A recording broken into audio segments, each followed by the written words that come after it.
Zimmerman with eXp Realty. And I'm Cindy Silva with eXp Realty. We'd like to thank Miss Cindy for joining us once again, one of our favorite guests. Thank you for having me. I love coming on your show. Always a good time. So today we want to talk a little bit about something that's been hounding the news, and that is the coronavirus. It's definitely made some big impact in our markets and in our businesses.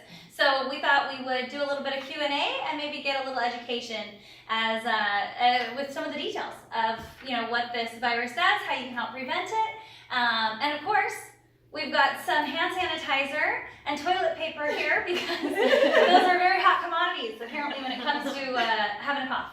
So starting off our Q&A, does anyone want to add anything before we move to the questions? No, I'm ready. Game on, girl. All right, okay. So if you know the answer, just, buzz in. Okay. The World Health Organization on the 11th of February 2020 announced an official name for the disease that is causing the 2019 coronavirus outbreak. What is it? COVID-19. Oh, winner. Okay. The first case of this coronavirus was identified in what country? China. Nice. Okay. True or false? These following two diseases are actually related to the coronavirus: MERS and SARS. False. Oh, it is true. I was gonna say true because I had no idea. It was a guess. Interesting. So not everybody knows, or maybe you do if you've been following up on this disease. It's actually a very close cousin to a lot of the viruses, like the flu virus that we've seen in the recent past. It seems like every couple of years we have something new: bird flu, swine flu, all of those, and they're all just versions of each other. Okay, so in this case, MERS, which is something I believe that's airborne. My sister's a nurse and she'll tell me if I'm wrong on that. I'm sure she'll tell me if I am. True or false? Mild symptoms of the coronavirus are fever, cough, and shortness of breath. True. Very good. Yes, that is correct. It's saying that people reported with mild symptoms, namely fever, cough, and shortness of breath, where other common symptoms may include runny nose, headache, sore throat, and generally just feeling unwell, etc. So, anybody really could have it.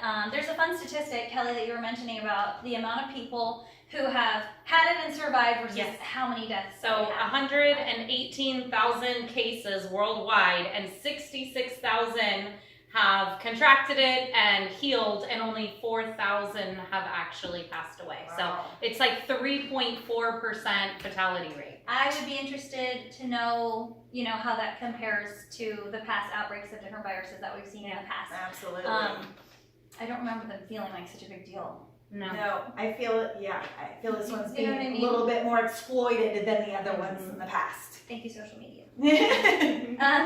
Okay.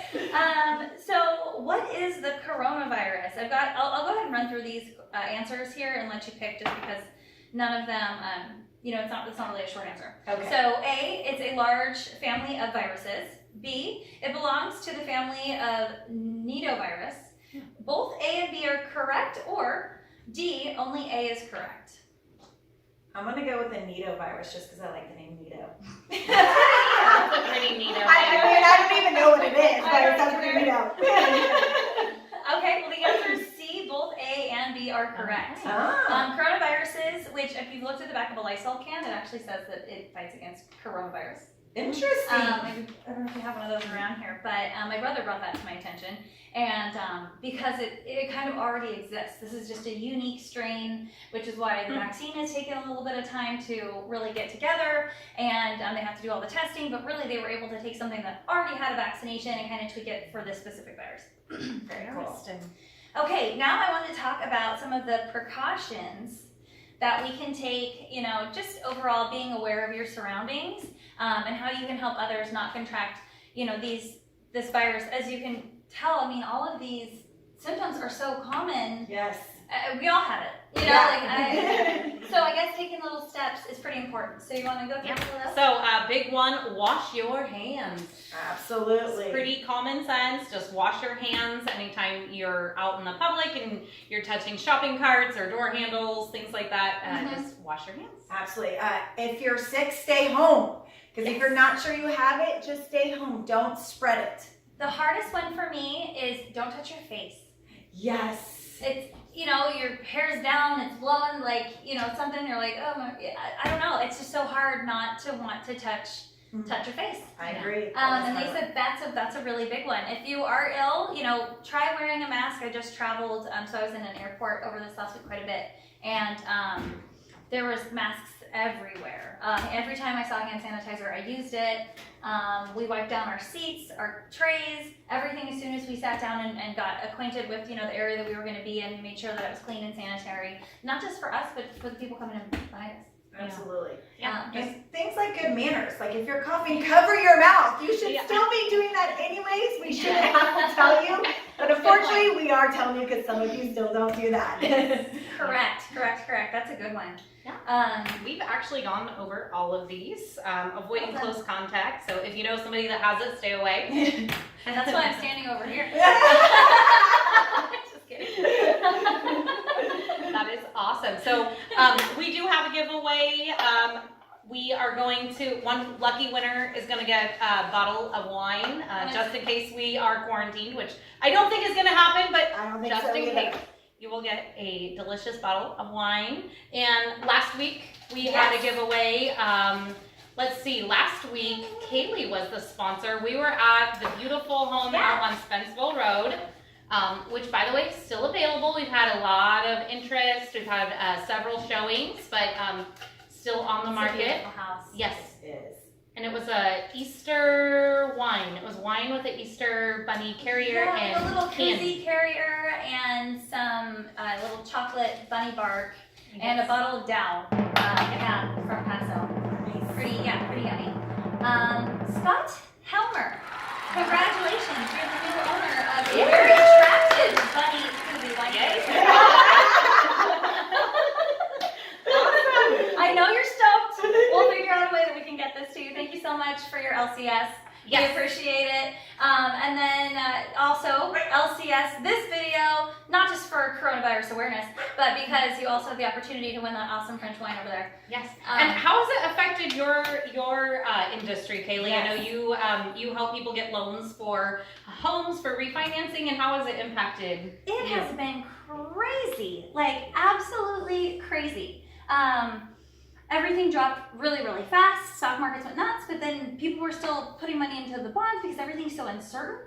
So we've seen a lot of volatility, and it makes it difficult for you really to pinpoint on a rate. So typically rates will change about twice a day. You wake up in the morning, you get your stock market reports and everything, and everybody says, okay, this is what the rate's going to be. And then typically in the afternoon, depending on how the market finished, you'll see another rate adjustment. It's been continuous. Every day, like on hold, market volatility, on hold, like everything, it's just been crazy. So we saw a huge drop just this last week, which has some consequences. Like I'm happy that some people were able to capitalize on that and really save some money on their payments, but what they don't really think about is how difficult it's going to be once the market does settle. Those loans are going to be almost impossible to sell. And if they sit with you and you can no longer, that's how lenders make their money, right? They sell their loans in the secondary market so they can free up additional capital so that they can continue to loan. If we can't get those sold and they sit, that means we don't have additional funds to continue to loan. Wow. So the companies that really, really, really dropped their rates could be in for a world of hurt. And nobody wants to see any sort of crash. And we haven't seen a market like this in so long, since 2008. So be aware of that. Great low rates are awesome, but it could mean some really bad things for the overall economy. And how about you? I was just saying today it wasn't affecting me at all, and as soon as I said that, I had clients call me and say they're canceling all of our showings. They are just so worried about the coronavirus. They don't want to expose their kids to the germs. They're in and out of houses, so yes, it is affecting me. That's pretty interesting. Well, thank you everyone for watching our show. Don't forget to LCS for a bottle of wine, and maybe we shouldn't spread germs by cheersing. What was it? Is that jazz? Jazz hands. Bye.